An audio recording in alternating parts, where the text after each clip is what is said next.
أهلا بيكم أعزائي المشاهدين في قناة أخبار كل يوم. ياسمين صبري تحذف صورتها الجريئة بعد تعرضها لانتقادات واتهامها بالجراءة.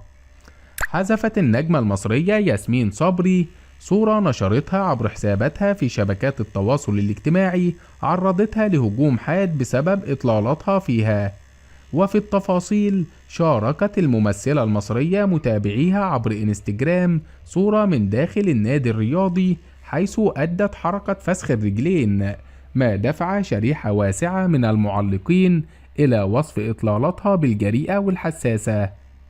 وأطلت صبري بملابس رياضية ضيقة باللون الأسود وأظهرت رشاقتها. وعلى الصعيد الفني انتهت ياسمين صبري أخيرا من تصوير فيلم أبو نسب، والمقرر عرضه في دور السينما في شهر ديسمبر القادم. ويشارك في بطولته الفنانون محمد إمام وماجد الكدواني ووفاء عامر وهالة فاخر ومحمد لطفي وعدد آخر من الفنانين، وهو من تأليف أيمن وطار وإخراج رامي إمام.